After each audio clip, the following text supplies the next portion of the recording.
I did it. My first full game, Astral Flux, is out now. You can buy it on Steam or on itch. And here are 5 things that I've learned developing and releasing my first full indie game.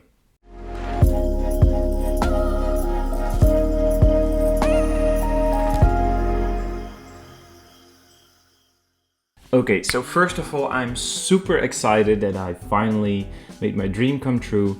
My game is out, people play it. During the process, I've learned a lot of things, and realized a lot of things that I want to share with you. If you plan to actually release a game, if that's your dream too, maybe these 5 things that I've learned can help you out releasing your game.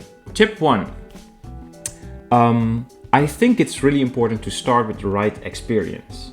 So if you never made any prototypes, never played around with any game engines, I suggest you do that first for about 6 months to a year. I think that's what I did. And learn the basics of the tools that you're gonna use. Now I use Unity as the engine for my game, which is really easy to use in the end, and there's lots of tutorials on all kinds of things in Unity, so I guess that's a good start, but there are many other engines that you can use. There are plenty of videos on YouTube about what game engine is best. In the end, I guess, as many others say, it depends. Just pick one that seems well supported and go for it, start learning. Point 2, so you've got some experience developing some prototypes, and now you want to make your first full game. How are you going to do that? The big thing that I've learned, and it's weird because in my full-time job I have these really big research projects and they require project management, but somehow I didn't think of that in terms of developing my indie game, which is super weird. I guess I just focused way too much on the creative and the fun side of it, which makes sense because it was a hobby. But once I wanted to release my first game, I started working with Adam from Cosmocat Games, and he has a lot of experience managing these game projects. And yeah, I learned a lot from him. And I realized along the way, also with a lot of help, that it's just really important to manage your project well. So think about the scope of your game. Your first game is probably not going to be the next MMO or mega open world game, right? So keep it small. Make a small game that you like, that you want to make. Keep the number of features in that game also limited, because you don't have the resources to make a huge game with a lot of features. Keep in mind that you also have to schedule deadlines where you want to deliver certain parts of your game. So for example, give yourself maybe 2 or 3 months to get the controls feel right. And you can of course fine tune that later, but make sure you focus on that. For example, next deadline, make sure you are able to add at least 2 enemies and be able to finish World 1. So chop it up into parts basically. Set yourself realistic, small goals that help you to achieve the end goal of finalizing your full game. And also before each deadline you set, make sure you have debug rounds so your game remains stable as possible with each new deadline. Speaking of deadlines, here's point 3. It may help if someone else can keep you accountable for the progress you've made. Now this sounds like work, but it's actually very important if you really want to release your game.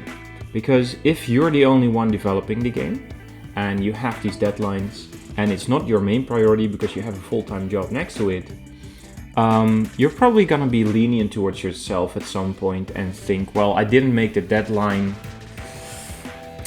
there's no pressure in finishing this game. But if you want to finish your game, you have to be a little bit tough on yourself. So either be that on yourself, which is good anyway, or and maybe ask someone to keep you accountable for your deadlines.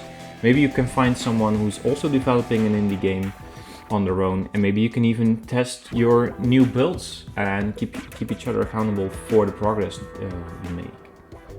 Now, point number 4, be realistic. Your game is not gonna change the world. I am super excited about my own game, and I'm happy many people share that feeling, but still, like, it's not, there's so many indie games out there.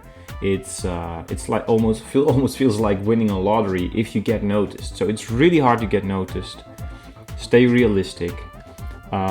It's not all gonna be fun. Like, if you really want to release your game and have to meet those deadlines, there's also some pressure at some points.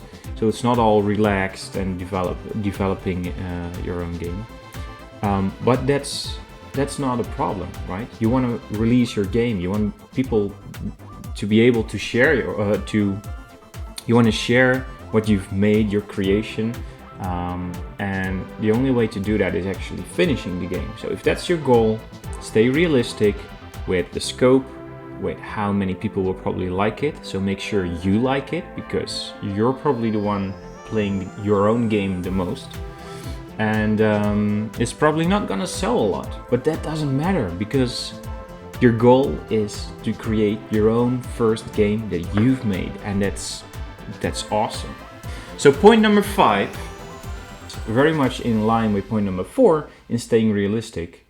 And I really want to stress this, is prepare for long-term persistence, because making a game on your own, where you have to do the programming, the art, the audio, the setting up an account on Steam and everything, maybe some marketing, it's a lot to do. So you have to do this for a while. I've been developing Astral Flux with a friend of mine, Adam, so that takes away some of the work, but still we took 1.5 years to finish Astral Flux. And without a clear goal in mind, it's gonna be hard to finish that game. So prepare for long-term persistence, because it's not all fun. So this all sounds maybe not as nice. There's all these videos about the indie game dream, that it's possible and obtainable. And I think being realistic about this shows that you're probably not gonna make the next big game. So what is it all about then? And for me, it's about the creative process. I love doing it.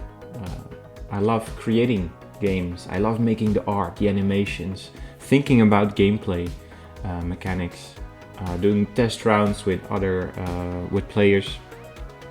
And now that I've actually released the game, I realized that that's so important, to focus on what you enjoy about this whole process, and not focus as much on the outcome of the game, its sales or things like that.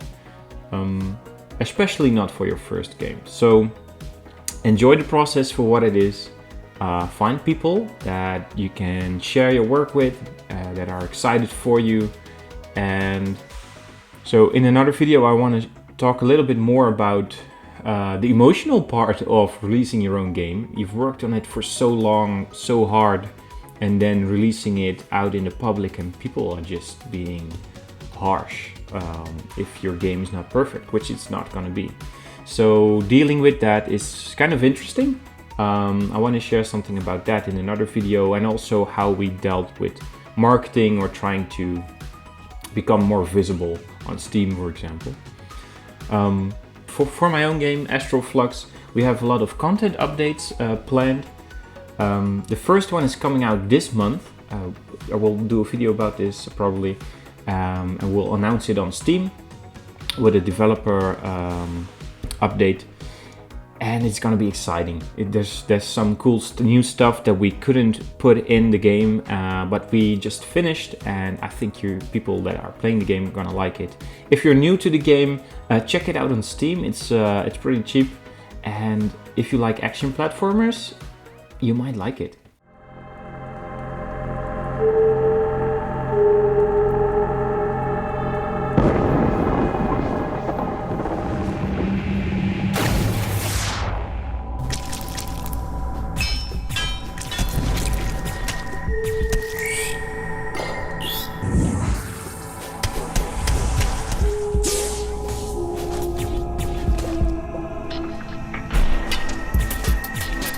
Huh.